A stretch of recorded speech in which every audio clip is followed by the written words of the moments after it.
بسم اللہ الرحمن الرحیم۔ السلام علیکم ورحمۃ اللہ۔ اسلامک نالج پر مبنی سوال جواب کی ایمان افروز سیریز میں خوش آمدید۔ سوال نمبر 1، دنیا کی زندگی میں جاگتی آنکھوں سے اللہ تعالیٰ کا دیدار کس کے لیے خاص ہے؟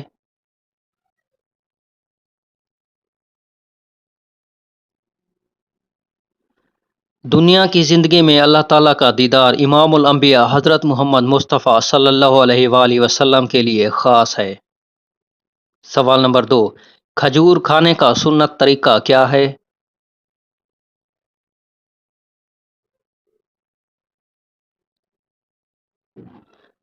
دائیں ہاتھ سے کھجور کھانا سنت ہے اور گٹھلی کو بائیں ہاتھ سے نکالنا سنت ہے۔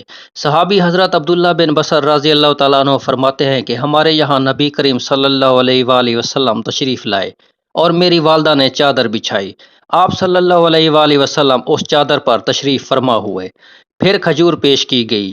آپ صلی اللہ علیہ وآلہ وسلم نے اس کو کھایا اور اس طرح کھا رہے تھے کہ دائیں ہاتھ سے کھاتے اور گٹھلی کو الٹے ہاتھ کی شہادت اور بیچ والی انگلی سے نکال رہے تھے۔ سبحان اللہ۔ سوال نمبر 3، حضور اکرم صلی اللہ علیہ وآلہ وسلم نے کس عمر میں شام کا سفر فرمایا؟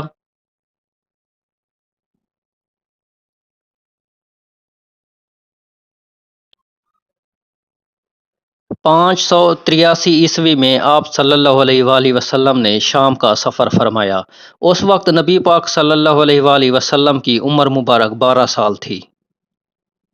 سوال نمبر 4، نبی پاک صلی اللہ علیہ وآلہ وسلم نے کب اعلانیہ تبلیغ شروع فرمائی؟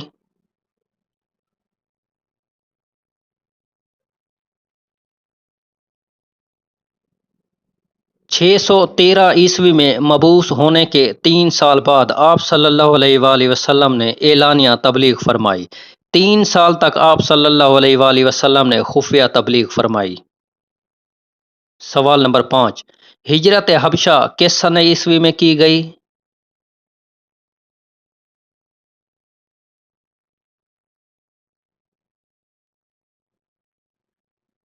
ہجرت حبشہ 615 میں ہوئی۔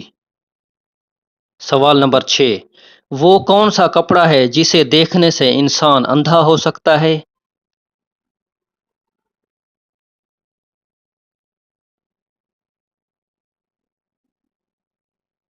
حضرت سیدنا کعب رضی اللہ تعالیٰ عنہ فرماتے ہیں کہ اگر اہل جنت کے کپڑوں میں سے ایک کپڑا آج پہن لیا جائے تو اس کی طرف دیکھنے والے کی نظر اچک لی جائے اور لوگوں کی بینائیاں اسے برداشت نہ کر سکیں۔ سبحان اللہ۔ سوال نمبر 7، کون سے صحابی رضی اللہ تعالیٰ عنہ فضول گوئی یعنی فضول باتوں سے بچنے کے لیے منہ میں پتھر رکھتے تھے؟